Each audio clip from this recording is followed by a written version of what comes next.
Athmani mwakani. Jambo hili la mmomonyoko kwa maadili ni kubwa sana hili. Na mashekhe msiache kuzungumza mambo ya mmomonyoko kwa maadili.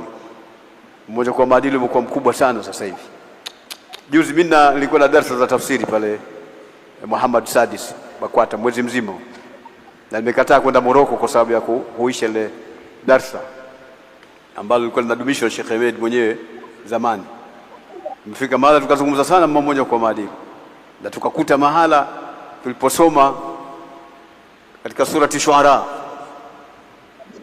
tuliona namna walivyoangamizwa watu ambao wameweza kufanya madhambi kubwa za kuendea na kinyume.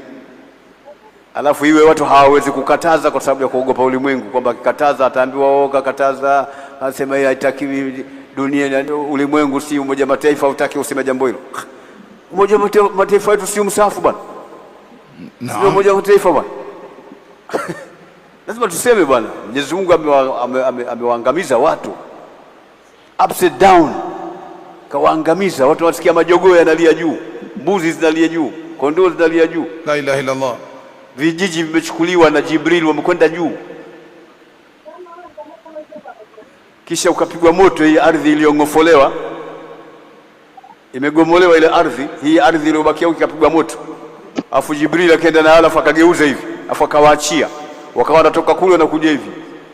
Mbuzi unapiga kelele, watu wa vijiji vya karibu, kuna nini kwani leo?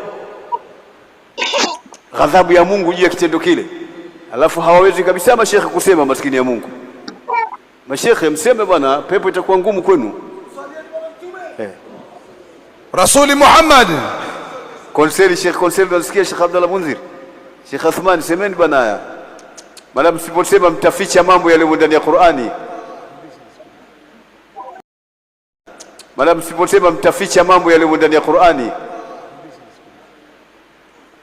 Wakitimanu ma anzala Allahu kufrun, kuficha ambalo Mungu kaliteremsha ni kafiri. Yani katika jumla ya mambo yanayotia katika ukafiri, madamu iweke makani. Mambo gani yanamsababisha mtu anakuwa kafiri? Nadhani hii mada tunaisahau siku zote. Tunaiandika sasa hivi. Kumbushane, Mungu akijalia roho zikiwa hai. Kwa mfano hata kusema mtu mathalan sheria fulani hii ingekuwa ndio imo ndani ya Qur'ani, mimi nisingeifuata. Unakuwa kafiri tu kwa neno hilo.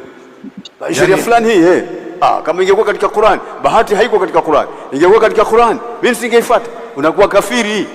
Yani tuiweke hivi mada mzee, mambo gani yanamtoa Muislamu katika Uislamu? Naam. Na kumfanya awe kafiri. Taja kabisa kafiri, usione kigegezi.